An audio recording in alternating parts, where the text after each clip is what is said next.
All right, shalom, shalom. Kahalayim la Yahweh Shem Al Shabbat Shem Kakwadash. Double honor to the apostles and to the elders of Great Millstone that rule and teach well. Much peace, love, and salutation to all the brothers that's doing this work in truth and sincerity. Shalom. Um, it's the brother Batak back again through the spirit with another lesson. Lord willing, this lesson be edifying. This is going to be a reaction to the Daniel Penny acquitted and subway chokehold death of Jordan Neely. And just gonna get into some precepts and Lord willing, this lesson be edifying. We're gonna get into the law and how, according to different situations that would happen, the Lord created laws for accidental deaths, like if you accidentally put somebody to death. And there's a difference between doing it unawares and doing it intentionally. This is the book of Numbers 35:10. Speak unto the children of Israel, and say unto them, when ye be come over Jordan into the land of Canaan, then ye shall appoint you cities to be cities of refuge for you, that the slayer may flee thither, which killeth any person at unawares. As you accidentally or you unintentionally kill someone. And they shall be unto you cities for refuge from the avenger, that the manslayer die not, until he stand before the congregation in judgment.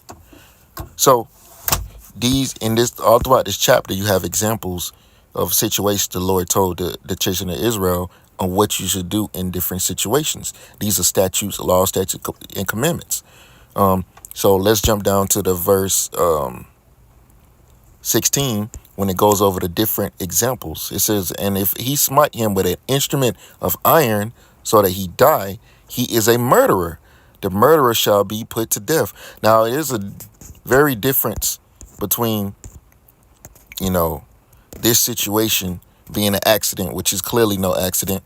You should not be acquitted of any charges when you literally just put someone in a chokehold, especially a so-called Israelite man. You put him in a chokehold and you killed him. Intentionally. Numbers 35:17. And if he smite him with throwing a stone wherewith he may die, and he die, he is a murderer. The murderer shall surely be put to death. Or if he smite him with an hand weapon of wood wherewith he may die, and he die, he is a murderer. The murderer shall surely be put to death. The revenger of blood himself shall slay the murderer. When he meeteth him, he shall slay him. But if he thrust him of hatred, or hurl at him by laying of weight, that he die, or if enmity smite him with his hand, or in enmity, let's look up that word enmity.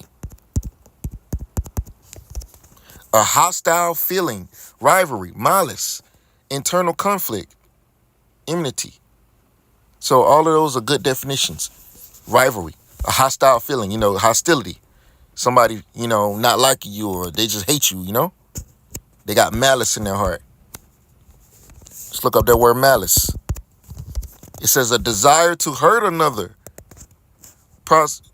Propensity to inflict injury or suffering, act ill will, spite, sinfulness, wickedness. So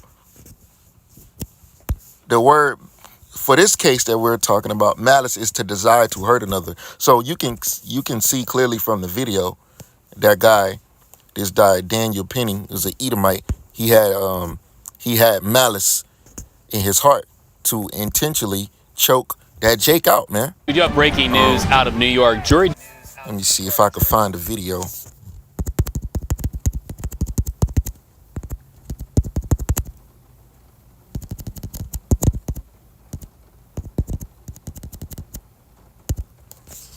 I'm not sure if the videos. Yeah, here's the video. Right here. It's been found over an hour.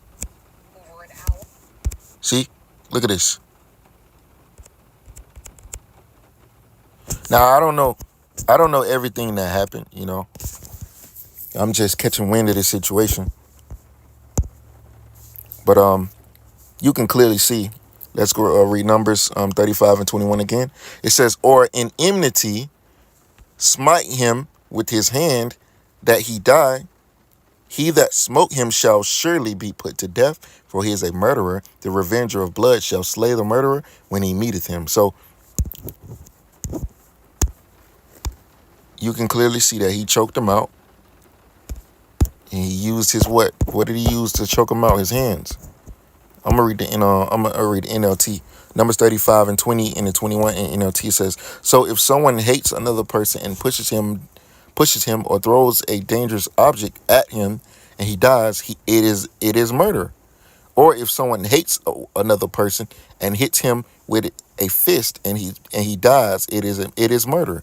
In such cases, the avenger must put the murderer to death when they meet him. So in this case, the Jake was choked out to the point of he dying, man. He was choked out until he died. So this would definitely fall in the category to somebody committed the act of murder. But as we know, this is Babylon the Great. This is America. There's not going to be no true judgment going forth upon Esau when he, commits some type of actions. But, the great day of judgment is upon us. And the Lord is not going to acquit. You're not going to be acquitted for all your sins. So if someone gets acquitted of charges, that means they're basically don't have to pay. Let me see. Where's the noun version of it? Let's see.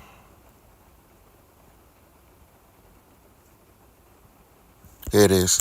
It says to set an accused person free from charges, pronounced not guilty, discharge one's duty, behave on blah blah.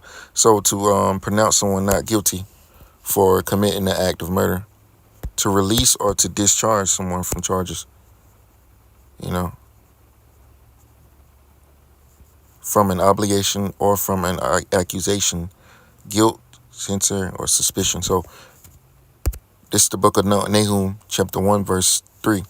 It says, Yahweh is slow to anger and great in power, and will not at all acquit the wicked. Yahweh hath his way in the whirlwind and in the storm, and the clouds are the dust of his feet. So the Lord will not acquit the wicked, man. I'm going to start it. Oh, you know what? Numbers. Nahum 1 and 1. The burden of Nineveh. The book of the vision of Nahum, the Elkoshite. The Most High is jealous, and Yahweh revengeth. Yahweh revengeth, and is furious. So this is another case of our people under the hand of their enemies being afflicted. And there's no justice. But it's okay. Yahweh Ba'Shem Al-Shah is going to bring justice to this nation of murderers, man. It says Yahweh will take vengeance on his adversaries, and he reserveth wrath for his enemies. So that's what we see him building up. The wrath of the Lord is building up until the point where the Lord is going to unleash that wrath, man. And it's going to come down upon Idumea. Verse 3.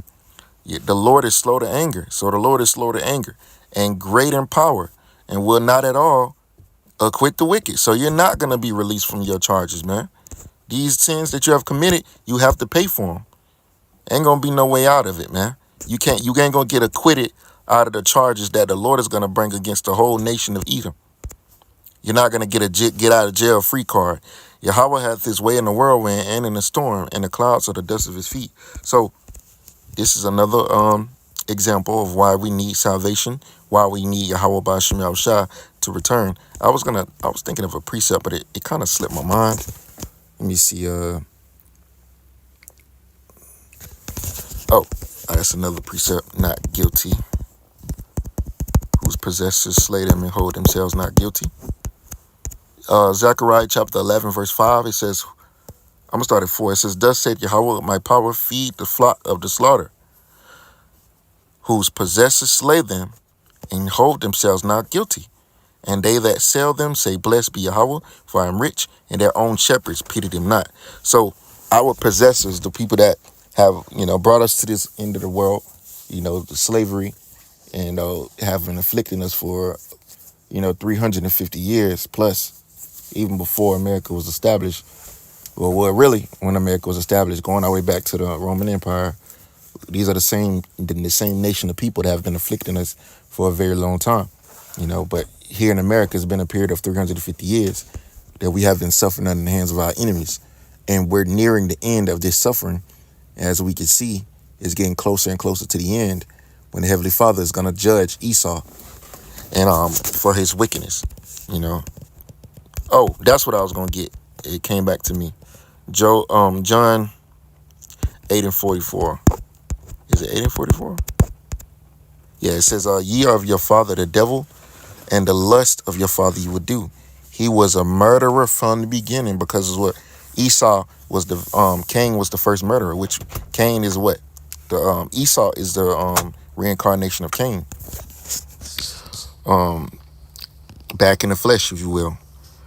It says, and abode not in the truth, because there is no truth in him. When he speaketh a lie, he speaketh of his own, for he's a liar and the father of it. So these devils have a very violent history, and it continues to show to this day, and they will never be held accountable until the Lord returns and hold them accountable, and they're gonna have to pay for all of their sins, man. So we're looking forward to, Esau getting what he deserved, and he's actually being reserved for the day of evil. Reserved day of evil. Let me see, day of evil. And we, personally, I'm not surprised by this situation. A lot of our people may be, but I'm not surprised. I'm pretty sure brothers are not going to be shocked that he was acquitted. We live in Babylon, man. This is Esau's kingdom. He's not gonna suffer, man. This is the book of Proverbs, chapter 16, verse 4.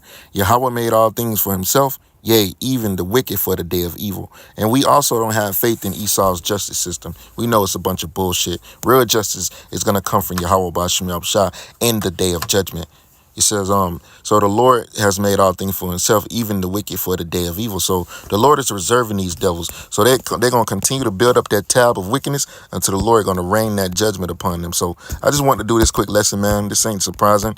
A real justice is going to come from Yahweh B'Shem Yahushua, and that's it. So with that, I'm going to give all praise and glory to Yahweh B'Shem Yahushua by Hashem Kakodah.